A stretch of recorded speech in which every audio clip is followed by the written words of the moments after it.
আসসালামু আলাইকুম। সংবাদে আপনাদের সবাইকে স্বাগত জানাচ্ছি। আমি ফিরোজ তোহা। শুরুতেই আরবে কেবলস সংবাদ শিরোনাম। বাংলাদেশের সর্বশেষ গুরুত্বপূর্ণ আপডেট সংবাদে আপনাকে স্বাগত। শুরুতেই সংবাদ শিরোনাম, পরে বিস্তারিত। শুরুতেই জানাবো, নাটোরের সিংড়াতে মহানবী হজরত মোহাম্মদ সাল্লাল্লাহু আলাইহি ওয়াসাল্লামকে নিয়ে কটূক্তি করায় ছাত্রলীগ নেতা সাকিবুল হাসান স্বচ্ছ গ্রেপ্তার করেছে পুলিশ। আজ দিবাগত রাত 12টার দিকে সিংড়াবাজার এলাকা থেকে তাকে আটক করা হয়। সাকিবুল হাসান স্বচ্ছ খাজুরা ইউনিয়ন ৬ নং ওয়ার্ড ছাত্রলীগের সাধারণ সম্পাদক। এরপর জানাবো, ডক্টর মোহাম্মদ ইউনূসকে সম্মানসূচক ডক্টরেট ডিগ্রি দেবে চীনের বিশ্ববিদ্যালয়। প্রধান উপদেষ্টার প্রেস সচিব শফিকুল আলম জানিয়েছেন, অন্তর্বর্তীকালীন সরকার চীন সফরে যাচ্ছেন আগামী ২৬শে মার্চ। সেখানে চীনের পিকিং বিশ্ববিদ্যালয় থেকে প্রফেসর ডক্টর মোহাম্মদ ইউনূসকে সম্মানসূচক ডক্টরেট ডিগ্রি প্রদান করা হবে। এদিকে কর্মবিরতিতে মেট্রো রেলের কর্মীরা ফ্রিতে গন্তব্যে যেতে পারছেন যাত্রীরা। এমআরটি পুলিশের হাতে মেট্রো রেলের ৪ কর্মী লাঞ্ছিতের প্রতিবাদে কর্মবিরতি পালন করছে Dhaka mass transit company limited DMTCL এর কর্মকর্তা কর্মচারীরা। তবে জনসাধারণের ভোগান্তি বিবেচনায় মেট্রো রেল চলাচল স্বাভাবিক রয়েছে, ফলে টিকিট ছাড়াই যাত্রীরা এক স্থান থেকে অন্য স্থানে যাওয়ার সুযোগ পাচ্ছেন। জানাবো, রাজধানীতে ডেকে নিয়ে যুবককে ছুরিকাঘাতে হত্যা, যা জানা গেল। রাজধানীর শাহলী থানা এলাকায় রনি ২৪ নামে এক যুবককে ছুরিকাঘাতে হত্যার ঘটনা ঘটেছে রোববার ১৬ মার্চ দিবাগত রাত 11:30টার দিকে এই ঘটনা ঘটে। এদিকে ফরিদপুরের শিশুকে যৌন হয়রানির অভিযোগে ব্যবসায়ীকে গণপিটুনি। ফরিদপুরের শিশুকে যৌন হয়রানির অভিযোগে এক ব্যবসায়ী ৫৮ তার দোকান ঘেরাও করে রাখে এলাকাবাসী। এক পর্যায়ে উত্তেজিত হয়ে তারা ওই ব্যবসায়ীকে পিটুনি দেন। খবর পেয়ে পুলিশ তাদের উদ্ধার করে নিয়ে যায়। ফরিদপুর সদরের ডিগ্রিচর এলাকায় এই ঘটনা ঘটে। এবং সর্বশেষ জানাবো, উত্তর মেসিডোনিয়ায় নাইট ক্লাবে ভয়াবহ আগুন, নিহত ৫১। উত্তর মেসিডোনিয়ার এক নাইট ক্লাবে ভয়াবহ অগ্নিকাণ্ডের ঘটনা ঘটেছে। এতে এখন পর্যন্ত অন্তত ৫১ জন এর নিহতের খবর পাওয়া গেছে। সে সঙ্গে আহত হয়েছে শতাধিক। দেশটির স্বরাষ্ট্র মন্ত্রণালয়ের বরাদ্দে এই খবর জানিয়েছে বিবিসি। প্রিয় দর্শক, এতক্ষণ শুনছিলেন সংবাদ শিরোনাম, এবারে বিস্তারিত। তবে তার আগে বন্ধুরা, অনুরোধ থাকবে সংবাদটিতে একটি লাইক দিন। এই চ্যানেলে আপনি নতুন হয়ে থাকলে আমাদের সংবাদটি দেখতে দেখতে চ্যানেলটি সাবস্ক্রাইব করে রাখুন। কমেন্ট করে বন্ধুরা আপনার মূল্যবান মতামত জানিয়ে দিন আপনি বিশ্বের কোন দেশ থেকে বা বাংলাদেশের কোন স্থান থেকে আমাদের সংবাদটি দেখছেন এবং শুনছেন। এবারে বিস্তারিত। নাটোরের সিংড়ায় মহানবী হজরত মোহাম্মদ সাল্লাল্লাহু আলাইহি ওয়াসাল্লামকে নিয়ে কটূক্তি করায় ছাত্রলীগ নেতা গ্রেপ্তার। অভিযোগে সাকিবুল হাসান নামে ওই ছাত্রলীগ নেতাকে আটক করেছে পুলিশ। রোববার ১৬ মার্চ রাত ১২টার দিকে সিংড়াবাজার এলাকা থেকে তাকে আটক করা হয়। সাকিবুল হাসান স্বচ্ছ খাজুরা ইউনিয়ন ৬ নং ওয়ার্ড আওয়ামী লীগের সাধারণ সম্পাদক। পুলিশ ও স্থানীয়রা জানিয়েছে, ফেসবুকে একটি রাজনৈতিক পোস্টের কমেন্ট সেকশনে মন্তব্য করতে গিয়ে মহানবী হজরত মোহাম্মদ সাল্লাল্লাহু কে নিয়ে কটূক্তি করতে ওই ছাত্রলীগ নেতাকে দেখা যায়। এমন অভিযোগ উঠলে পুলিশ তাকে আটক করেছে। এরপরে স্থানীয় উত্তেজিত জনতা থানায় তার বিচারের দাবি করেন এবং একটি লিখিত অভিযোগ দায়ের করেছেন। এ বিষয়ে সিংড়া থানার ভারপ্রাপ্ত কর্মকর্তা ওসি আসমাউল হক জানান, মহানবী হজরত মোহাম্মদ সাল্লাল্লাহু নিয়ে কটূক্তির ঘটনায় একজনকে আটক করা হয়েছে। এ বিষয়ে তদন্ত আইনগত ব্যবস্থা প্রক্রিয়াধীন রয়েছে বলে জানা গেছে। শেখ হাসিনা সরকার পালিয়ে যাবার পর ছাত্রলীগের নেতাকর্মীরা অনেকেই ফেসবুকে সক্রিয় হচ্ছেন। তারা বিভিন্ন সময় বর্তমান ইউনূস সরকারকে গালিগালাজের পাশাপাশি তারা এখন হজরত মোহাম্মদ সাল্লাল্লাহুকেও কটূক্তি করছেন, এমন অভিযোগ উঠেছে ওই ছাত্রলীগ নেতার বিরুদ্ধে। পরে এলাকাবাসী উত্তেজিত হয়ে তাকে একটি ঘরে আটকে রাখে। পুলিশকে খবর দেওয়ার পর পুলিশ এসে ওই ছাত্রলীগ নেতাকে হেফাজতে নেয়। আগামী ২৬শে মার্চ চীন সফরে যাচ্ছেন অন্তর্বর্তীকালীন সরকারের প্রধান উপদেষ্টা প্রফেসর ডক্টর মোহাম্মদ ইউনূস। চীন সফরে তাকে চীন থেকে ডক্টরেট সম্মানসূচক ডিগ্রি দেওয়া হবে। চীনের পিকিং বিশ্ববিদ্যালয় থেকে অন্তর্বর্তীকালীন সরকারকে এই ডক্টরেট ডিগ্রি দেওয়া হবে বলে জানা গেছে। অধ্যাপক ডক্টর মোহাম্মদ ইউনূস সরকার ক্ষমতা গ্রহণের পর তিনি এই প্রথমবারের মতো চীন সফরে যাচ্ছেন। প্রধান উপদেষ্টার প্রেস সচিব শফিকুল আলম বিষয়টি নিশ্চিত করেছে। তিনি জানিয়েছেন, ডক্টর মোহাম্মদ ইউনূস এবছর ২৬শে মার্চ চীনের উদ্দেশ্যে রওনা দিবেন।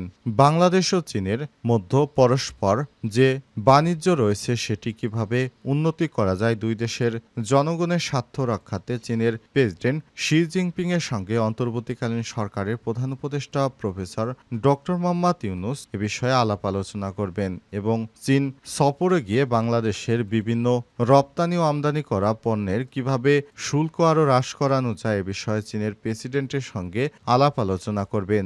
জানা গেছে, অন্তর্বর্তীকালীন সরকারকে নিতে চীন থেকে একটি বিশেষ বিমান বাংলাদেশে আসবে। চীনের প্রেসিডেন্টের নির্দেশে এই বিমান বাংলাদেশে এসে প্রফেসর ডক্টর মোহাম্মদ ইউনূসকে বহন করে নিয়ে যাবে। উল্লেখ্য, চীনের সবথেকে শত্রু দেশ হচ্ছে ভারত। ভারতকে চাপে রাখতেই বাংলাদেশকে সবসময় সহায়তা করে থাকে চীন। এরই ধারাবাহিকতায় নতুন সরকার দায়িত্ব গ্রহণের পর চীন থেকে বারবারই প্রধান উপদেষ্টাকে নেওয়ার জন্য আহ্বান জানানো হয়। তবে প্রধান উপদেষ্টা অধ্যাপক ডক্টর মোহাম্মদ ইউনূস ব্যস্ততার কারণে চীনে এতদিন সফরে যেতে পারছিলেন না। আগামী ২৬শে মার্চ স্বাধীনতা দিবসের দিন সকালে তিনি বাংলাদেশের স্বাধীনতা দিবসগুলি পালন করে তারপর বিকেলে তিনি চীনের উদ্দেশ্যে রওনা দেবেন, এমনটাই জানিয়েছেন প্রধান উপদেষ্টা প্রেস সচিব শফিকুল আলম। কর্মবিরতিতে মেট্রো রেল কর্মীরা ফ্রিতে গন্তব্যে যেতে পারছেন যাত্রীরা। এমআরটি পুলিশের হাতে মেট্রো রেলের ৪ কর্মী লাঞ্ছিতের প্রতিবাদে কর্মবিরতি পালন করছে Dhaka mass transit company limited DMTCL এর কর্মকর্তা কর্মচারীরা। সোমবার ১৭ মার্চ সকাল থেকেই কর্মবিরতি শুরু করেন তারা। তবে জনসাধারণের ভোগান্তি বিবেচনায় মেট্রো রেল চলাচল স্বাভাবিক রয়েছে।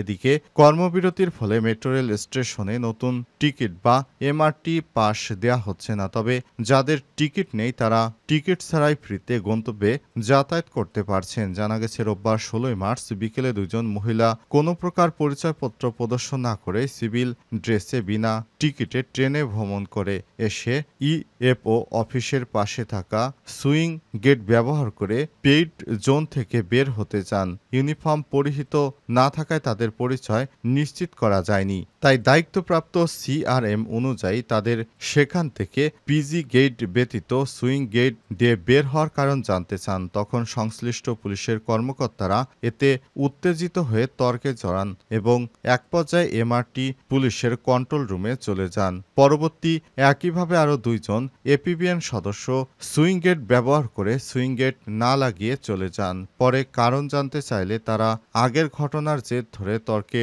জড়িয়ে পড়েন। এর কিছুক্ষণ পর পুলিশ কন্ট্রোল রুম থেকে আরও একজন পুলিশ এসে দায়িত্বে থাকা সিআর এর সঙ্গে ইএফওতে তর্কে জড়িয়ে পড়েন। এক পর্যায়ে তারা ইওএফ থেকে বের হয়ে যাওয়ার সময় কর্মরত সিআরএম এর কাঁধে বন্দুক দিয়ে আঘাত করে এবং কর্মরত আরেকজন টিএমও এর শার্টের কলার ধরে জোরপূর্বক এমআরটি পুলিশ বক্সে নিয়ে গিয়ে মারধর করে এবং গুলি করার জন্য বন্দুক তাক করে।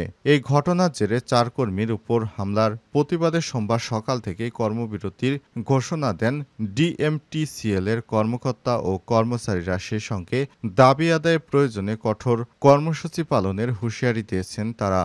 আগামী ১ কার্যদিবসের মধ্যে ঘটনার মূল হোতা ওই পুলিশ সদস্য এসআই মাসুদকে স্থায়ীভাবে বরখাস্ত করতে হবে। ঘটনার সঙ্গে জড়িত সব পুলিশ সদস্যকে শাস্তি প্রদান করতে হবে। এছাড়াও তাদের প্রকাশ্যে ক্ষমা চাইতে হবে। ২ মেট্রো রেলে মেট্রো স্টাফ ও যাত্রীদের নিরাপত্তার জন্য নিজস্ব সশস্ত্র বাহিনী গড়ে তুলতে হবে। ৩ এমআরটি পুলিশকে অবিলম্বে বাতিল করতে হবে। ৪ স্টেশনে দায়িত্বরত সিআরএ টিমও স্টেশন কন্ট্রোলার সহ সব কর্মীদের শতভাগ নিরাপত্তা নিশ্চিত করতে হবে। অফিসিয়াল পরিচয়পত্র ছাড়া অনুমতি ব্যতীত কোনো ব্যক্তি যেন স্টেশনের পেইড জোনে প্রবেশ করতে না পারে তা নিশ্চিত করতে হবে এবং আহত কর্মী সম্পূর্ণ চিকিৎসার দায়িত্ব কর্তৃপক্ষকে নিশ্চিত করতে হবে। এজন্য তারা কর্মবিরতিতে রয়েছে। আর এদিকে রেলে যেন যাতায়াত নির্বিঘ্ন থাকে, জনগণের ভোগান্তির কথা চিন্তা করে ট্রেন চলছে, তবে টিকিট ছাড়াই যাত্রীরা ভ্রমণ করতে পারছেন। রাজধানীতে ডেকে নিয়ে যুবককে ছুরিকাঘাতে হত্যা, যা জানা গেল।